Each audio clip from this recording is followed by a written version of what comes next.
What's going on, guys? Welcome to the video. I've been watching a lot of content online surrounding AI, as well as starting to use it a lot in my professional and personal life. So I wanted to make a video on just AI in general and like where I see it going and what's a good way to AI proof yourself. And some of this maybe you've heard before, and some of this might be new, but either way, I figured I'd put my take out there because I'm a software engineer. Although it's been within test engineering and within the niche of automation, test development, developing tests for system and board level product and stuff like that. It's not a traditional software engineering role that's like full stack, working in whatever frameworks are hot right now. But in any case, my take on AI. So I I recently started a new job. This is week 3, and you might know that if you are a subscriber of the channel. And I've started using AI a lot. And the reason for that is because it has been saving me a lot of development time. I'm not gonna front. The project that I'm working on is essentially a custom terminal emulator software for the product under test, but just in general that they can use moving down the line and build off of. And I already knew the inner workings of how this is supposed to work because I've used another terminal emulator software before called Secure CRT, where you can completely customize the back end to be whatever you want. You can make a button that'll send a couple commands to some terminal, or you can do a full-fledged script or custom software, which is what I did. I've done all of the above. I've automated it before through Secure CRT. So the Secure CRT API has functionalities that it's as simple as just calling it, and I know how to do that. So I knew how I should design this custom emulator software.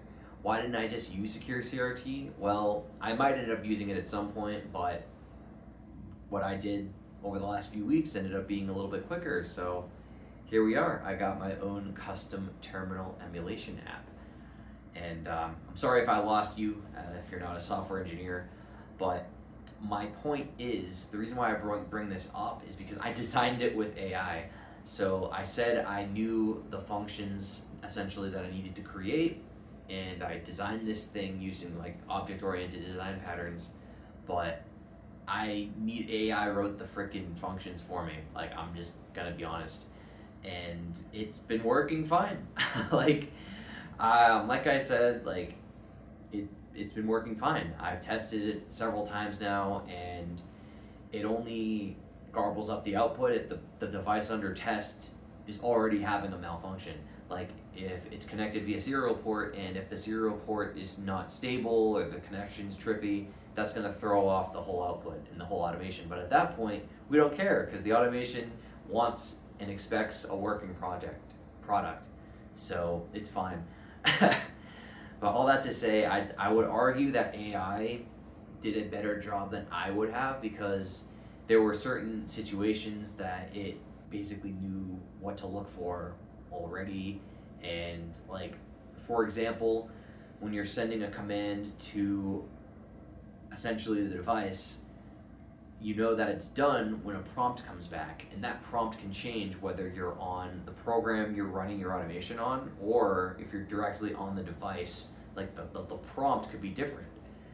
And essentially the software, the AI came up with some ways to handle that. So pretty cool stuff. I've been enjoying using it, and I'll be honest, like, if I implemented this thing myself from the ground up, like, I could do it. Like, I could do it, I just wouldn't be able to do it within the time that I've done it. Like, it would have taken me longer than 3 weeks to do this, and I would have been, honestly, like, just in general, way more stressed, because this is a high visibility role, and it kind of feels high stakes because I'm a contractor. So, like, yeah. Like I said, I could do it from scratch, but it would have taken me way longer, so AI really saved me a lot of time. And now I have this full-fledged class that I can keep building off of as this project evolves. And outside of my professional world, in my personal world, obviously I have this YouTube channel and my photography endeavors on Instagram and such. And I use AI to come up with the hashtags for Instagram, which is still a pain in the ass. Like, it's a pain in the ass either way, because like you never know if Instagram wants you to use hashtags or not. So it's always like the dance of like whether I do it or not, but I always do it, so whatever. Speaking of which, you should follow my Instagram if you aren't already. It's called the Janos Jungle, and that's where I primarily document my wildlife photography and wildlife related travel stuff. And now that I live in Colorado, I have plenty of potential excursions and just stuff I do relatively often. Anyway, moving back to AI, it's nice and smooth, shameless plug there. With AI, I honestly think that AI has given us an extremely unique and rare opportunity. And I will use one of my best friends as an example. This guy works in Orlando, Florida as an animal trainer. He, probably like myself growing up, was always told, you don't want to work with animals, it's not going to make you a lot of money, ba ba ba ba ba ba ba. He still said that and chose that path, while I didn't. I kept it more as a hobby when I was pursuing being a reptile breeder earlier on, and now as a wildlife photographer. Even though it's at the hobby stage, you know, that's a hobby. I'm not like doing it professionally yet or anything. But my friend went to school for this, and like both in high school and then in college, and yeah, he's very skilled. Why do I bring that up? The answer is, do you envision some robot being invented to train your dog? No. No, you don't. Because that's just not going to happen. There's zero demand for that. You're dealing with another living organism, and it's just, you're going to hire someone to help you with that. Just no buts, ands, or ifs about it. And with that concept comes the concept of starting your own dog training business. My friend isn't a dog trainer but knows how to do it. I hope you understand my point. Working with animals is a career that isn't necessarily looked down on, but I know unless you're like the S tier freaking, you're some kind of animal influencer, or even like you're super highly involved with like conservation or whatever the case may be, unless you have some like level of social clout, I think that, at least from my perspective, working with animals as a whole, like people will applaud you, but deep down they're just like, he doesn't make a lot of money. And the interesting thing about AI is that those same people who would think that about the animal wildlife career space are the ones that are getting their jobs automated and eventually taken away. Like, as a software developer myself, like I'm literally using AI to do my job right now, and it's setting the bar for productivity so high that I could see my job being replaced. Like, I'm not gonna lie. So it makes me happy to envision myself being able to do something with animals in the future and actually make a career off of it. My friend's doing it right now, and like all the power to him, but what's great is he doesn't have to worry about his job being taken away by automation because he's a freaking animal trainer. Like, it's just not a thing. Maybe it'll get to some point where he could use AI tools just for freaking, I don't know, office business related shit, but like the core function of what he's doing is not going to be taken away by AI. So I bring that up to say that if you are contemplating a career change, if you're fortunately watching this video and you're a little bit younger, now is the time to take that risk and do something unconventional. Because that's the only way that you're going to get ahead, is if you take the unconventional path, take the risk, and go all in on it. Because working with animals, no matter what, has its own set of challenges, but it's a career that's like kind of an unconventional one. It's not super common, and it's very, very hands-on and personable. Like, you know, you're working with either animals or people or educating people, like whatever. That shit isn't going to be taken away from AI. So I ask you to think outside the box And to think about careers like that, where there simply is zero demand for robotics taking that role. Even now, like, social media can't be taken seriously, but like a lot of people report about the swing from college to the trades.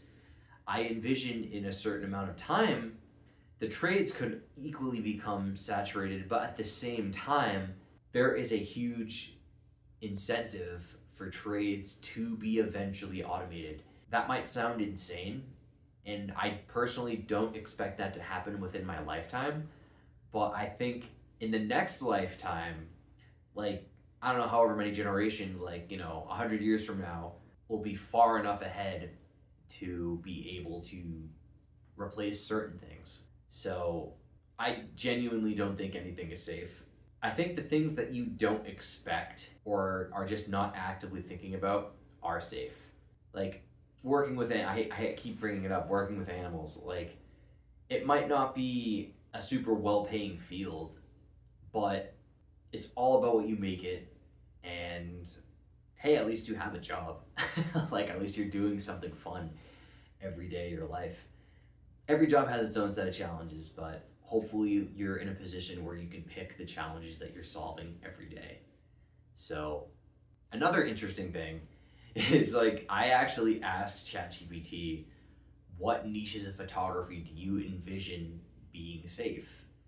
And wildlife photography was one of them, which is ironic because it's not an obvious moneymaker. Like you have to be like the best of the best to even get recognition. And I don't know if I'll ever get there. Like I'm good, but like the bar is just exponential. So that's for another video. But point is, if someone wanted to go to Africa, maybe they're not as comfortable as I am with traveling. They're gonna want to hire a guide. They're gonna want to go through someone to take them wherever, right? And see whatever animals. And I mean, I'm not there yet, but that's the kind of thing that can't get automated, right? What are you gonna have a freaking robot like? Oh, there's a line, boop, boop. Like no, that's not gonna be a thing. And if it is, then I'm gonna freaking off myself. But no, I'm kidding. But no, that's not gonna be a thing. It's things like that, like the unconventional career, being a tour guide in general, right? Like when I went to Ireland, I did this some years ago. I did this like ghost street tour where a guy like took us around some of the like the downtown parts of Dublin that were allegedly like haunted or like crimes that happened there that make them haunted. Blah blah blah blah blah. That shit isn't gonna get automated. People are still gonna pay for that. You're gonna have new people traveling to Ireland all the time. So there's gonna always be some demand there as long as you got a website, personal branding, whatever. You're fine. Well, maybe not like initially, but you know what I mean. So I think that AI, it might seem like it's a lot of fear mongering right now and oh, I'm gonna lose my job and blah blah blah blah blah. And I'm not saying that that isn't justified, but there is a very unique circumstance approaching. And I haven't heard anyone talking about this. Like all of those jobs were, as a child, you were told were unrealistic. You're never going to make it with this. That's not going to make you a lot of money. You might have a chance to go for those things because they might be your only option. And that it's like there's a double-edged sword of how you could take that. But hey, man, if AI is taking all the jobs anyway, might as well do something fulfilling. Money, or like do the traditional at this point, or you could always do what I'm doing and just kind of document the process of you doing the thing and just see what lands. But yeah, so I don't think that there's a guarantee that you can use social media to monetize your hobby. Like I think that the window for that is shrinking big time because a lot of people that have made their money that are already big have made their money from it and have transitioned off. Like they basically have documented themselves doing the thing, whatever it is, and then eventually build businesses or themselves as a business such that they don't rely on it for an income. And like I've been like casually monitoring people's growth on social media, and it's slowed down exponentially. Like even like the people that are like established, they're not growing as quickly, or at least the people that I follow.